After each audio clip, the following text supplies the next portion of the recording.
Si ton cerveau est en train de te saboter en ce moment, consciemment ou pas, c'est peut-être la meilleure chose qu'il puisse faire pour toi. Parce que l'autosabotage, la procrastination, les to-do list qui prennent la poussière, les objectifs que tu repousses depuis des mois, voire des années, ce ne sont pas des preuves que tu es faible ou que tu manques de discipline ou qu'il y a quelque chose qui ne va pas chez toi. C'est exactement l'inverse. C'est ton cerveau qui fonctionne parfaitement, qui t'envoie un signal, un message. Et ce message, si tu ne sais pas l'écouter, si tu ne sais pas le lire, si tu ne sais pas l'interpréter, il va devenir de plus en plus fort, de plus en plus douloureux, jusqu'à ce que tu sois obligé de l'écouter. Tu fonctionnes parfaitement bien. Et aujourd'hui, je vais t'expliquer le mécanisme exact derrière l'autosabotage. Pas avec des concepts vagues, avec de la biologie, de la neurobiologie et la neurologie et un modèle concret que tu vas pouvoir appliquer dès ce soir. Et si tu es coach, si tu es accompagnant, si tu es expert du bien-être, thérapeute, écoute encore plus attentivement. Parce que ce que je vais te partager va changer la manière dont tu comprends tes clients et probablement la manière dont toi, tu te comprends toi-même et par conséquent, par ricochet, mieux accompagner tes clients. Alors, voilà la première chose qu'il faut comprendre. Chaque être humain, sans exception, a ce que j'appelle un système de priorité et de motivation, des PM. De la PM la plus élevée à la PM la plus basse. Et plus la priorité et la motivation, la PM est élevée dans ta hiérarchie, plus elle est ce que j'appelle intrinsèque. C'est-à-dire qu'elle ne nécessite aucune motivation externe, aucune discipline, aucune punition, aucune récompense. Elle n'a pas besoin d'utiliser le système amygdalien, récompense, plaisir pour y aller. Pense à un enfant qui joue devant les jeux vidéo. Il peut jouer 6 heures d'affilée. Est-ce qu'il est discipliné? Est-ce qu'il a besoin d'un coach qui lui dit « Allez, encore 1 heure, t'as presque fini, motive-toi ». Non, parce que les jeux vidéo sont dans ses priorités motivation les plus hautes. Son énergie est naturelle, son attention est totale, sa rétention est parfaite, son intention est indestructible à ce moment-là. Maintenant, ce même enfant, devant ses devoirs de maths, complètement à plat, plus d'énergie, regarde dans le vide. Est-ce qu'il est paresseux? Est-ce qu'il a un problème? Non. C'est juste peut-être que les maths ne sont pas hauts dans sa hiérarchie de PM ou en tout cas, on n'a pas réussi à l'aider à le voir. Son cerveau mécaniquement bloque l'énergie naturelle pour ses tâches. C'est exactement ce qui se passe pour toi. Quand tu n'arrives pas à faire une action que tu t'es pourtant promis de faire, prospecter, créer du contenu, appeler un client, finir cette formation, faire cette to-do list, faire ce que tu as promis à quelqu'un pour lui faire plaisir, ton cerveau ne dysfonctionne pas, il fonctionne exactement comme il est censé fonctionner. Il perçoit que cette action n'est pas dans tes priorités et motivations les plus hautes. Et donc, mécaniquement, il ne t'envoie pas le carburant dont tu as besoin pour la faire. Et voici comment ça fonctionne neurologiquement. Ton cerveau contient à peu près 100 milliards de neurones. Parmi ces 100 milliards, par les cellules gliales, il y a 3 types qui nous intéressent. Les neurones sensoriels, les interneurones et les neurones moteurs. Tes neurones sensoriels vont capter l'information. D'accord? Ils reçoivent l'information. La rétine, par exemple, sont connectés à des neurones sensoriels. Tes interneurones font la somme de toutes ces informations, des milliards d'informations, et prennent une décision. Et tes neurones moteurs exécutent la décision sous forme d'action ou d'inaction, faire ou ne pas faire. Donc, chaque décision que tu prends, agir ou ne pas agir, c'est une décision préalable de tes interneurones. Et la règle que suivent tes interneurones est la suivante. Retiens-la bien. Chaque décision que prennent tes interneurones est prise selon la perception que cette action ou inaction va t'apporter plus d'avantages que d'inconvénients relativement à tes priorités et motivations les plus élevées. Tu peux te mettre pause et regarder cette partie à nouveau. Chaque décision est prise selon la perception que cette action va t'apporter plus d'avantages que d'inconvénients relativement à tes priorités et motivations les plus élevées. Pas relativement à ce que tu penses vouloir. Pas relativement à ce que le médecin t'a dit de faire. Pas relativement à ce que ton coach t'a dit de faire, pas relativement à ce que ta mère t'a conseillé ou ce que la société veut, ou ce qui est bien ou mal, relativement à ce qui est réellement haut dans ton système de priorité et motivation intrinsèque. Et ça, c'est la clé de tout. Parce que tu peux avoir envie de courir un marathon, tu peux te dire que c'est important et que c'est bien pour ta santé. Tu peux même avoir payé ton inscription. Si ton cerveau ne perçoit pas que l'action s'entraîner pour le marathon est reliée à tes PM les plus hautes, tu ne le feras pas. Ou tu le feras en souffrant, en te forçant. Et tôt ou tard, tu abandonneras. Maintenant que tu as compris l'hiérarchie de PM, parlons de ce que j'appelle les symptômes. Parce que ton cerveau ne te laisse pas dériver infiniment. Il est bienveillant, il t'aime profondément. Et à chaque fois que tu t'éloignes de ce qui est vraiment important, de tes PM, tes priorités et motivations les plus intrinsèques, ce que les Grecs anciens appelaient ton télos, ta raison d'être, il va créer des symptômes pour te ramener sur ton chemin. Et il y a 4 types de symptômes. Le premier type de symptômes, ce sont les symptômes psychologiques, la procrastination, le manque de motivation, le syndrome de l'imposteur, le doute. Ces symptômes psychologiques ne sont pas des problèmes. Ces symptômes psychologiques sont des messages. Ton cerveau est en train de te dire « Hey, l'objectif que tu essaies d'atteindre n'est pas aligné avec qui tu es vraiment. » Ensuite, tu as le deuxième type de symptômes, les symptômes physiologiques. La douleur dans le bas du dos, les tensions musculaires, la fatigue chronique, les troubles du sommeil. Ton corps parle. Et si tu vas voir l'ostéopathe, le kiné, si tu prends des médicaments sans traiter le fond, tu déplaces le problème. Le symptôme va revenir ou il va se transformer. Ensuite, tu vas attirer le troisième type de symptômes. Là, c'est des symptômes extrinsèques, des symptômes sociologiques, des disputes à répétition avec tes proches, des conflits au travail, des relations qui se dégradent. L'extérieur commence aussi à t'envoyer un signal que tu n'as pas réussi à t'envoyer, à écouter de l'intérieur, comme psychologique et physiologique. Et enfin, tu as le quatrième type de symptômes, le plus puissant, le plus douloureux. Les symptômes théologiques, un accident, un burn-out, séparation, la perte d'un proche, un événement inexpliqué qui te force à tout arrêter, ou en tout cas à reconsidérer, à changer de direction. Est-ce que tu as déjà vécu un événement qui t'a forcé à changer les choses ou à changer de direction? Et est-ce qu'avec le recul, tu réalises que cet événement t'a amené quelque part de meilleur pour toi?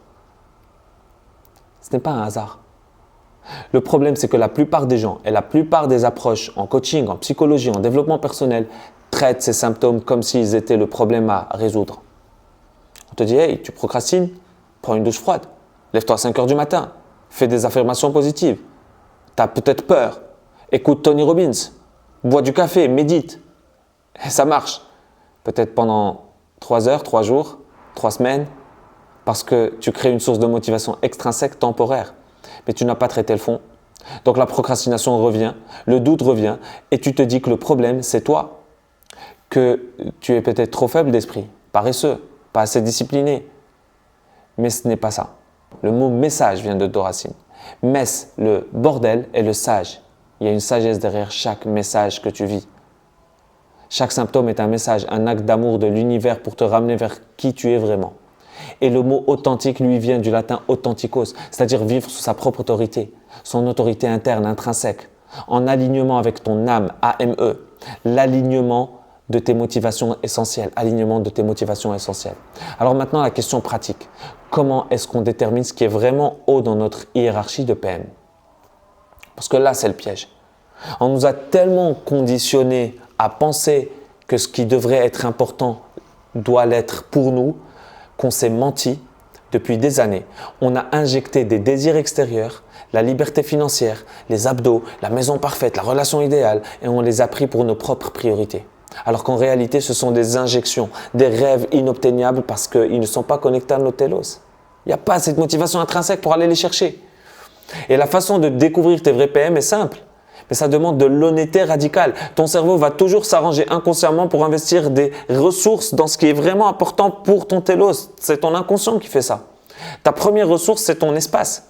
Regarde les objets qui t'entourent en permanence, avec lesquels tu interagis régulièrement.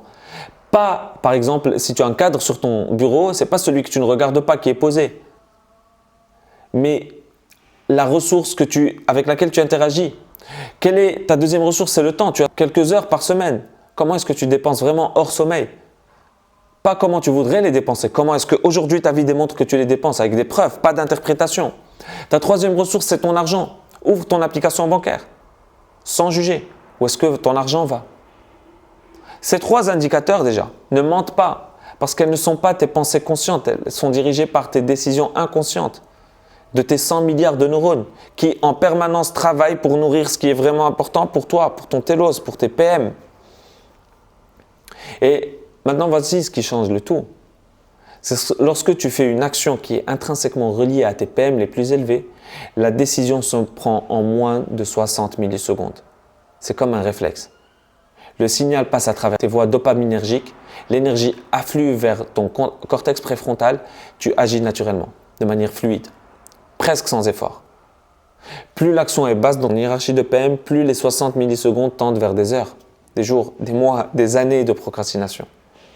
Et ça n'a rien à voir avec ta personnalité, rien à voir avec ton caractère, rien à voir avec ta valeur en tant qu'être humain. C'est de la biologie. Voici donc ce que j'aimerais que tu retiennes.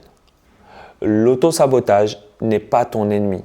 C'est ton meilleur allié qui essaie de te protéger d'une vie qui n'est pas la tienne. Tes symptômes, psychologiques, physiologiques, relationnels, théologiques ne sont pas des problèmes à éliminer. Ce sont des messages à décoder, messages.